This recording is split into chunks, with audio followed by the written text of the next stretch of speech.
Hello everyone, कैसे हैं आप? आई होप आप अच्छे होंगे। मेरे बच्चे क्लास 10 सब्जेक्ट मैथमेटिक्स, तो मैथ्स का सिलेबस मैं आपको यहाँ पे पढ़ा रहा हूँ और हम अपने फाइनल एग्जाम की प्रिपरेशन कर रहे हैं, राइट। अभी हमारा जो चैप्टर चल रहा है that is areas related to circle. इससे पहले मैं सरफेस एरिया एंड वॉल्यूम एकदम डिटेल में पढ़ा चुका हूँ और बता चुका हूँ कि कितना कंटेंट आपको अभी करना है सरफेस एरिया वॉल्यूम का फॉर फाइनल एग्जाम। ऐसे ही एरिया रिलेटेड टू सर्कल के बारे में भी बता रहा हूँ। पिछले लेक्चर में मैंने कुछ इंस्ट्रक्शंस दी थी, आई होप आपने वो लेक्चर देखा होगा। नहीं देखा है तो देखो जाके कि मैंने क्या क्या इंस्ट्रक्शंस दी हैं, कौन से क्वेश्चन इंपॉर्टेंट है और कहाँ से करने। तो आज के लेक्चर में हम एक्स्ट्रा क्वेश्चंस की बात करेंगे। सर एक्स्ट्रा क्वेश्चंस कहाँ से करें एरिया रिलेटेड टू सर्कल के? मेरे बच्चे सुनो, इस चैप्टर की वेटेज 4 मार्क्स की है, दैट यू नो। अब इसका जो क्वेश्चन है वो एनसीईआरटी से ही आएगा आपको 99.9%। तो जो 0.1% का रिस्क रह रहा है उसके लिए मैं आपको एक्स्ट्रा क्वेश्चंस के बारे में बता दूं। एनसीईआरटी में एक ही एक्सरसाइज है, पहले उसको परफेक्ट करो। उसके बाद जो हमारी ओल्ड एनसीईआरटी थी ना, पुरानी वाली एनसीईआरटी, उसमें एक एक्सरसाइज है 12.3 जिसमें शेडेड रीजन का एरिया हम ढूंढ रहे होते हैं। वो वाली एक्सरसाइज कर लो। एक वो क्वेश्चंस करने एक्स्ट्रा में, क्योंकि देखो अगर यहाँ पर मैं ऐसे लेट अस सपोज एक सर्कल बना रहा हूँ और उसके अंदर एक स्क्वायर बना देता हूँ और आपको बोल दिया जाता है ये शेडेड रीजन निकालो साइड वाला, तो ऐसा नहीं है कि ये आउट ऑफ सिलेबस क्वेश्चन हो जाएगा, ऐसा कुछ नहीं है। तो यहाँ पर बस थोड़ा सा दिमाग चलाना है कि शेडेड रीजन कैसे निकलेगा। तो इस टाइप के क्वेश्चंस आपको एक्सरसाइज 12.3 में बहुत सारे मिल जाएंगे और ये कंप्लीट एक्सरसाइज एकदम हर एक क्वेश्चन डिटेल में मैंने पढ़ा रखा है। जो 12.3 का वीडियो लेक्चर्स हैं उनका लिंक मैं डिस्क्रिप्शन में दे रहा हूँ, बस आपने उस लिंक को क्लिक करना है, आपको इस पूरी एक्सरसाइज के सॉल्यूशंस मिल जाएंगे। शेडेड रीजन को हम कैसे फाइंड कर रहे हैं, बस वो वीडियोस आपको देख लेनी है, ठीक है। एक ही हो गया कि एक्सरसाइज 12.3 करनी है फॉर एक्स्ट्रा क्वेश्चंस। एंड जब ये एक्सरसाइज हो जाए उसके बाद आप एनसीईआरटी एग्जाम्पलर करेंगे, दैट्स ऑल। और एनसीईआरटी एग्जाम्पलर के वो क्वेश्चन जो मैं आपको टिक करके दूंगा, जैसे सरफेस एरिया वॉल्यूम के एनसीईआरटी एग्जाम्पलर का पीडीएफ मैंने आपके साथ शेयर किया अपने टेलीग्राम चैनल पे, वहां देख लेना। उन्हीं क्वेश्चंस को करना जिनको टिक किया हुआ है, जो टिक नहीं है समझो आउट ऑफ सिलेबस है, वो उनको देखना भी नहीं आपने।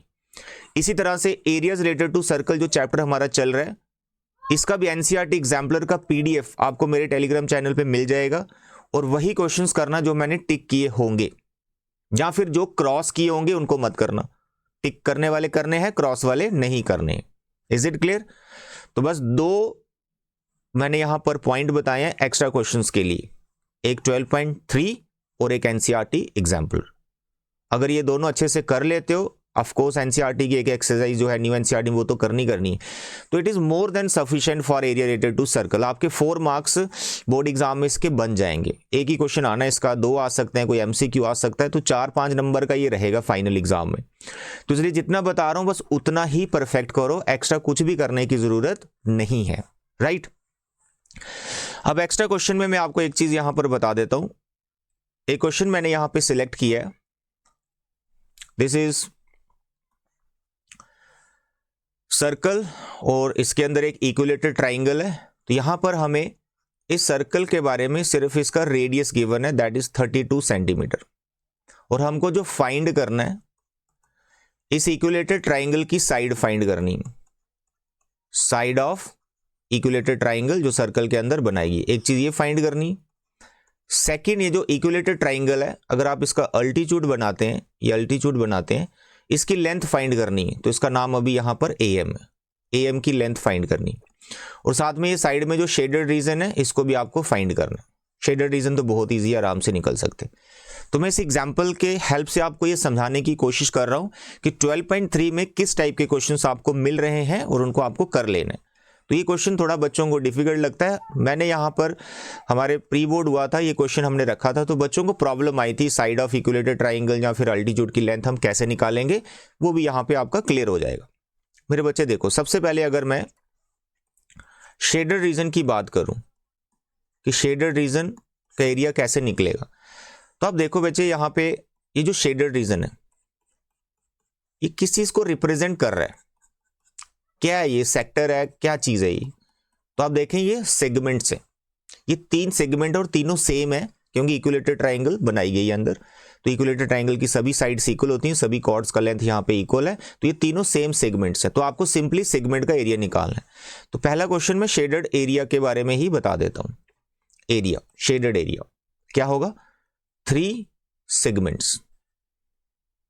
अब सेगमेंट्स का जो एरिया है that we know, area of what, sector minus area of triangle. तो एरिया ऑफ सेक्टर हमारा रहता है theta by 360 pi r square. ये हो गया area of sector minus area of triangle. Triangle ये जो अंदर ट्राइंगल बन रही है इसको माइनस करना है तो इसका आ जाएगा। तो यहां पर ट्राइंगल का एरिया मैंने बता रखा है r square by 2 into sine theta. तो लास्ट लेक्चर मैंने सारे फॉर्मूले आपसे डिटेल में डिस्कस किए थे। अब यहां पर एक प्रॉब्लम है थीटा की। रेडियस तो हमें गिवन है, that is no problem. Theta की प्रॉब्लम, तो मेरे बच्चे यहां थीटा गिवन नहीं है, तो खुद ही हम यहां ढूंढ सकते हैं थीटा बड़े मजे से। देखो मेरे बच्चे, क्योंकि एक इक्विलेटरल ट्राइंगल है तो इसका ये वाला जो एंगल है ए, ये कितने डिग्री का होगा, 60 डिग्री का। सभी एंगल इसके 60 डिग्री के, that you know equilateral triangle में हर एक एंगल 60 डिग्री का होता है। तो ये ए एंगल हमारा 60 डिग्री का एंगल। अगर ये एंगल 60 डिग्री का है तो ये जो एंगल BOC है, ये BOC जो कि थीटा है, जो मुझे यहां अप्लाई करना है, ये थीटा, तो ये कितने डिग्री का होगा, ये 120 डिग्री का एंगल होगा। क्योंकि 9th में हमने एक थ्योरम पढ़ा है, angle subtended by an chord at the centre is double the angle subtended by it at the remaining part of the circle. तो remaining part of the circle का एंगल हमें पता है 60, तो जो सेंटर वाला एंगल उससे डबल होता है, तो ये होगा 120 डिग्री का। बस इस तरह से आप थीटा निकालें और शेडेड रीजन का एरिया आ गया। आई होप ये सब आप लिख लेंगे, रीजन वगैरह जो मैं बता रहा हूं। तो थीटा आपको यहां पे लेना है 120, थीटा बाई 360 पाई और आर स्क्वायर 32 इंटू 32। कैलकुलेशन में आपके हवाले कर रहा हूं, कैलकुलेशन कर लेना जो कि बहुत ईजी है। R square sine 120 degree, sine 120 degree की वैल्यू मैंने आपको बता रखी है कि भाई याद कर लो इसको। 22 32 32 नीचे आ गया 3 इंटू 7, यहाँ पे इसने काटा है 16 इंटू 32। साइन 120 डिग्री की वैल्यू √3/2 होती है, ये फिर इसको काट रहे हैं 16। तो मेरे बच्चे 3 इस 3 को इस 3 से कैंसिल मत करना, ये नहीं होता कैंसिल, एलसीएम लेके कैंसिल होता है, ये ध्यान रखना। कुछ बच्चे ऐसे कैंसिल कर देते हैं, ये कैंसिल नहीं होता है। ये आ गया 3 into 7 minus 16 into 16 √3। I hope आप इसको कैलकुलेट कर लोगे।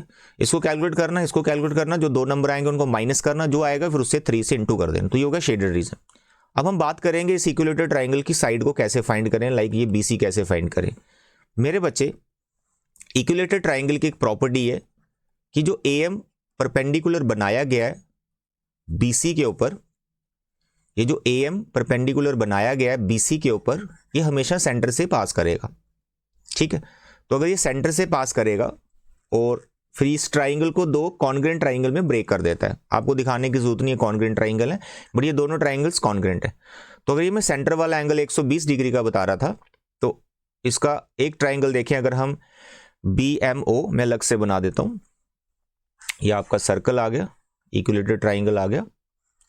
यहां पर आपने ये अल्टीट्यूड बनाया, अल्टीट्यूड का आपको लेंथ निकालना है। ठीक है, ये हमारा BC, ये हमारा A, ये हमारा सेंटर। तो मैं इस एंगल की बात कर रहा हूं BOC की 120 डिग्री का, तो ये दोनों ट्राइंगल इक्विलेटरल है, तो ये वाला एंगल हमारा 60 डिग्री का होगा। Is it clear? अब हमें साइड फाइंड करनी, तो अगर ये एंगल 60 डिग्री का है तो आप थोड़ा सा इसमें ट्रिग्नोमेट्री यूज करें तो साइड निकल जाएगी। ये 32, मैं यहां पे BM निकालना चाहता हूं। देखो OM परपेंडिकुलर है BC के ऊपर, और BC एक कॉर्ड है सर्कल की, तो OM ने इसको बाइसेक्ट किया होगा, तो जितना BM है उतना ही MC है। तो मैं BM ढूंढूंगा, उसका डबल करूंगा तो टोटल BC आ जाएगा, तो वो साइड इक्विलेटरल ट्राइंगल की, बस इतना सा काम है। ट्रिग्नोमेट्री यहां पर आपको लगानी है, जो कि आसान हो जाएगा आपके लिए। अब क्योंकि एंगल मैं 60 डिग्री वाला ले रहा हूं, तो और इसको फाइंड करने की कोशिश कर रहा हूं BM को, तो अपोजिट साइड है, तो साइन रेशो यहां पे लगेगी। तो here in this triangle sine 60 degree, what is that, opposite side जो कि है BM, जिसको आप परपेंडिकुलर बोलते हो, और हाइपोटेन्यूज है यहां पर OB। साइन 60 डिग्री का वैल्यू √3/2, BM जिसे हम ढूंढ रहे हैं, और BO जो हमें पता है 32। 32 को उधर क्रॉस कर दे और कैलकुलेशन करें, आपके पास BM आएगा, ये हो गया 16। अगर BM है 16 √3, तो BC कितना हुआ, जो कि side of the equilateral triangle है, उसका डबल ऑफ BM, यानी डबल ऑफ 16√3 यानी 32√3 सेंटीमीटर। तो this is the side of the equilateral triangle. बस इतना सा अगर आप करके आगे एग्जाम में अगर किया होगा तो आपको फुल मार्क्स मिल जाएंगे। Side of the equilateral triangle ऐसे ढूंढना आपको। अब बात करते हैं अल्टीट्यूड की। AM का लेंथ कैसे ढूंढे मेरे बच्चे? इक्विलेटरल ट्राइंगल का एरिया हमें पता है, area of equilateral triangle what is that?